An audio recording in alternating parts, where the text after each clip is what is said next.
നാട്ടുപുറത്തൊക്കെ ഒരു ചൊല്ലുണ്ട്, എള്ള് വെയിലത്ത് കിടന്നു വന്നത് അത് എണ്ണയ്ക്കാണ്. അതിൽ പെട്ടുപോയ പാവ എലിക്കാഷ്ടം എന്താണ് അതിന്റെ കൂടെ കിടന്ന് ചൂട് കൊണ്ട് കഷ്ടപ്പെടുന്നതെന്ന്. അതായത് ഒരു ട്രയാങ്കിൾ ലവ് സ്റ്റോറിയിൽ പെട്ടുപോയത് കൊണ്ട് മാത്രം തങ്ങളുടെ ലൈഫ് നശിച്ചുപോയ ചില കഥാപാത്രങ്ങൾ മലയാള സിനിമയിലുണ്ട്. ആദ്യത്തേത് പാണയ്ക്കപ്പറമ്പിൽ അപ്പു. സിനിമയുടെ പേര് എന്നതിന്റെ മൊയ്തീൻ. ഞാനൊരു കാര്യം തുറന്നു പറയാം, ഈ സിനിമ കണ്ടു കഴിഞ്ഞപ്പോൾ എന്റെ മനസ്സിൽ നിന്നത് മൊയ്തീനും കാഞ്ചനമാലയായിരുന്നില്ല, മറിച്ച് അപ്പുവായിരുന്നു. ഇതിൽ പാർവതിയുടെ ക്യാരക്ടർ അപ്പുവിനോട് പറയുന്നുണ്ട്, അപ്പുവേട്ടൻ എന്നെ സ്നേഹിക്കുന്നതിനേക്കാൾ 1000 മടങ്ങ് ഞാൻ മൊയ്തീനെ സ്നേഹിക്കുന്നുണ്ട്, അതിലൊരു 2000 മടങ്ങ് മൊയ്തീൻ എന്നെ സ്നേഹിക്കുന്നുണ്ട്. ആ പറഞ്ഞ 2000 ആയിരുന്നോ 10,000 ആയിരുന്നോ എന്ന് എനിക്കിപ്പോൾ ഡൗട്ട് ഉണ്ട്. അത് ഓർമ്മയുള്ളവർ താഴെ വന്ന് കമന്റ് ചെയ്യുക.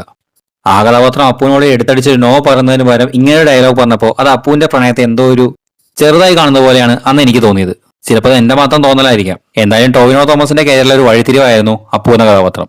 ഞാനീ പറയാൻ പോകുന്ന അടുത്ത കഥാപാത്രത്തിന്റെ പേരും അപ്പു എന്ന് തന്നെയാണ്. 1990 പുറത്തിറങ്ങിയ ഒരു യാത്രാമൊഴി എന്ന സിനിമയിലെ അപ്പു നായർ. അനന്ത സുബ്രഹ്മണ്യം അലിയാസ് പെരിയവരുടെയും ഗൗരിയുടെയും നടുവിൽ പെട്ടുപോയ നെടുപിടിമണി അവതരിപ്പിച്ച അപ്പു നായർ എന്ന ക്യാരക്ടർ. ഗൗരിയോടുള്ള ഇഷ്ടം കൊണ്ട് മാത്രം അദ്ദേഹം പിന്നീട് കല്യാണം കഴിക്കുകയുണ്ടായില്ല. ഒറ്റപ്പെട്ടുപോയ ഗൗരിക്കും മകൻ ഗോവിന്ദൻകുട്ടിക്കും താങ്ങായും തള്ളായും നിന്നത് അപ്പുവായിരുന്നു. ഇനി നമ്മുടെ മൂന്നാമത്തെ ആൾ, AK ലോഹിതദാസ് സംവിധാനം ചെയ്ത അരയന്നങ്ങളുടെ വീട് എന്ന സിനിമയിലെ ലാൽ അവതരിപ്പിച്ച ആനക്കാരൻ സുകുമാരൻ. ഇതിൽ മമ്മൂട്ടി അവതരിപ്പിച്ച രവി എന്ന കഥാപാത്രം നാട് വിട്ടുപോയി. ഇതിൽ രവിക്ക് വേണ്ടി 18 വർഷത്തോളം അയാൾ കാത്തിരുന്നു. മയൂരി അവതരിപ്പിച്ച രാഗിണി എന്ന കഥാപാത്രം. ഇവരുടെ പ്രേമത്തിനിടയ്ക്ക് പെട്ടുപോയ ഒരു കഥാപാത്രമായിരുന്നു സുകുമാരൻ. ആ നാട്ടിൽ രാഗിണിക്ക് പ്രൊട്ടക്ഷനായി നിന്നതും അദ്ദേഹം തന്നെയായിരുന്നു. അങ്ങനെ നീണ്ട 18 വർഷങ്ങൾക്ക് ശേഷം അദ്ദേഹത്തിന്റെ ലവ് ഇതിൽ സക്സസ് ആവുന്നുണ്ട്.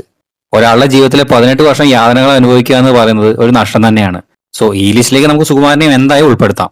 ഈ ഒരു വീഡിയോ പ്ലാൻ ചെയ്തപ്പോൾ ഞാൻ ഇതിലേക്ക് ഉൾപ്പെടുത്താവുന്ന 2 പേരുകളായിരുന്നു, ഒന്ന് ചിറക്കൽ ശ്രീഹരിയും പിന്നെ രാമനുണ്ണിയും. പക്ഷേ എന്തുകൊണ്ടോ ഈ ഒരു കാറ്റഗറിയിലേക്ക് അവർ ഫിറ്റ് ആവുമെന്ന് എനിക്ക് തോന്നിയില്ല. ഇവർക്ക് വേണ്ടി ഞാൻ സെപ്പറേറ്റ് വീഡിയോയും ചെയ്യുന്നുണ്ട്. സോ ഞാൻ വിട്ടുപോയ കഥാപാത്രങ്ങൾ ഏതൊക്കെയാണെന്ന് നിങ്ങൾ താഴെ വന്ന് കമന്റ് ചെയ്യുക.